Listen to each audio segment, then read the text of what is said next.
बिस्मिल्लाहिर्रहमानिर्रहीम। उम्मीद करता हूँ आप खैरियत से होंगे। इस वीडियो में मैं डॉन न्यूज़ के मुश्किल वर्ड को एक्सप्लेन करने की कोशिश करूँगा, उनके सेंटेंस बनाने की कोशिश करूँगा। तो फर्स्ट वर्ड है on tenter hook. On tenter hook होता है एक फ्रेज के तौर पे यूज़ होता है। तो इसका जो मीनिंग है टू बी वेरी एंशियस, बहुत ज़्यादा परेशान होना, नर्वस होना या सस्पेंस में होना, या किसी चीज़ के ऐसी चीज़ का इंतज़ार करना जो होने वाली हो और जो शदीद बेचैनी या इसराब की कैफियत ला रही हो किसी भी बंदे के लिए। I was on tenter hook, मैं टेंटर हुक में था या मैं बेचैनी में था, मैं इसराब में था। वेटिंग, क्योंकि मैं इंतज़ार कर रहा था for my exam result, exam के रिजल्ट का इंतज़ार कर रहा था, इसलिए मुझे शदीद बेचैनी या इसराब की हालत थी। नेक्स्ट वर्ड है बेलिकोस। बेलिकोस का मतलब होता है जंगजू या लड़ाका, या बेलिकोसिटी का मतलब होता है जारहियत या लड़ाकापन। The reason became unstable, reason unstable हो गया, क्यों? ड्यू टू बेलिकोस पॉलिसीज, लड़ा। नेक्स्ट वर्ड है बेलिकोस या बेलिकोसिटी। बेलिकोसिटी का मतलब होता है जारहियत या लड़ाकापन, और बेलिकोस का मतलब होता है जंगजू या लड़ाका। The reason became unstable, reason unstable हो गया due to bellicose policies, bellicose या जंगजू पॉलिसीज की वजह से रीजन अनस्टेबल हो गया। या राइजिंग बेलिकोसिटी, जारहियत के बढ़ने से can lead to regional instability, regional instability बढ़ सकती है, इंस्टेबिलिटी बढ़ सकती है, क्यों? राइजिंग बेलिकोसिटी की वजह से। नेक्स्ट वर्ड है नेक्स्ट वर्ड है स्टेपल्स। स्टेपल्स को हम तीन तरह से यूज़ कर सकते हैं, बुनियादी अशिया या ज़रूरी चीज़ें। बुनियादी अशिया या ज़रूरी चीज़ें हों तो rice and wheats are staples fund foods in Pakistan. चावल और गंदम जो है वो स्टेपल्स हैं, बुनियादी अशिया हैं या ज़रूरी चीज़ें हैं पाकिस्तान में, ठीक है। लाजमी हिस्सा के तौर पे हो तो फिर भी हम स्टेपल का यूज़ कर सकते हैं। Current affair are a staple of competitive exams. Current affair जो हैं वो लाजमी हिस्सा है कम्पिटिटिव एग्जाम का। स्टेपल्स की पिनें भी हों तो फिर भी हम स्टेपल का लफ्ज़ यूज़ करते हैं। आई यूज़ स्टेपल्स, मैंने स्टेपल्स की पिनें यूज़ की टू अटैच द डॉक्यूमेंट को अटैच करने के लिए। नेक्स्ट वर्ड है फाल्टर्ड।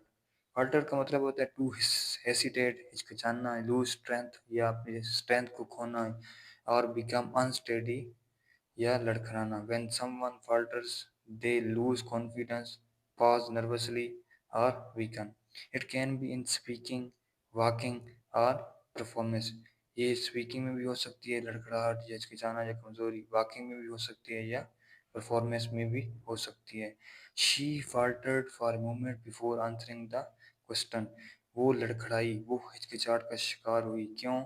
क्योंकि वो किसी एक क्वेश्चन का आंसर दे रही थी। नेक्स्ट वर्ड है ओवरहॉल्ड। ओवरहॉल्ड का मतलब होता है मेकिंग मेजर चेंजेस और इम्प्रूवमेंट, मुकम्मल मरम्मत करना या इस्तेलाह करना, ठीक है। The government the government overhauled the education system, ठीक है। गवर्नमेंट ने इस्लाह की अपने एजुकेशन सिस्टम की। या the engine was completely overhauled the improve performance, ठीक है।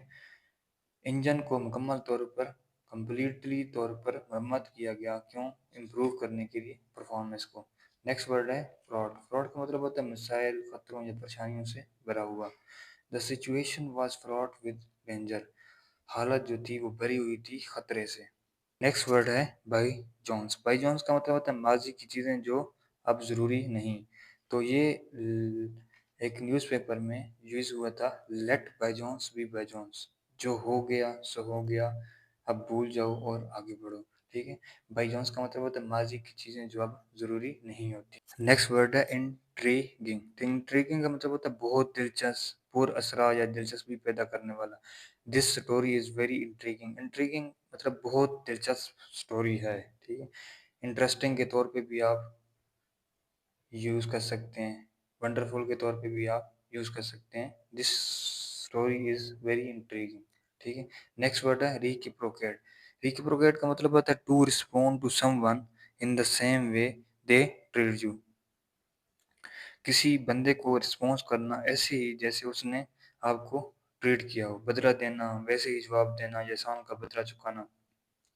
She did not reciprocate his kindness, उसने उसकी काइंडनेस का बदला नहीं दिया, ठीक है, उसने उसकी काइंडनेस का बदला नहीं दिया। मिसाल के तौर पे उसने उसके साथ रहमदिली की तो उसने उसको उलट बिहेवियर दिखाया। नेक्स्ट वर्ड है इनविसेज। इनविसेज का मतलब होता है टू इमेजिन और expect something in the future, तसव्वुर करना, जहन में लाना या मुस्तकबिल का ख्याल करना। She envisages starting her own business, वो अपना कारोबार शुरू करने का सोच रही है, ठीक है। सोच रहा होना या तसव्वुर करना या मुस्तकबिल का ख्याल करना, तो उसके लिए हम इनविसेजेस का वर्ड यूज़ कर सकते हैं, जो बहुत ही इंपॉर्टेंट और बहुत ही अच्छा वर्ड है। वर्ड है ट्वीक। ट्वीक का मतलब होता है हल्की सी तब्दीली करना, मामूली दुरुस्तगी करना या थोड़ा सा एडजस्ट करना। I will tweak my essay I will tweak my essay before submitting it, मैं अपने मजमून को सबमिट करने से पहले ठीक करूँगी, ठीक है। ट्वीक करना, थोड़ी सी तब्दीली करना या मामूली दुरुस्त करना या थोड़ा सा एडजस्ट करना। नेक्स्ट वर्ड है रेवराई। ख्याली दुनिया में गुम होना, सोचों में खो जाना, तस्वुराती कैफियत। She was lost in river I during the class, वो क्लास के दौरान खो गई, ठीक है, या ख्याली दुनिया में गुम हो गई। नेक्स्ट वर्ड है एक्रीमोनी। एक्रीमोनी का मतलब होता है तल्खी, करवाहट, सख्त गुस्सा, नफरत भरा रवैया। तो इसको हम सेंटेंस में यूज करेंगे, ही स्पोक विथ एक्रीमोनी, ठीक है, उसने तल्खी के साथ बात की।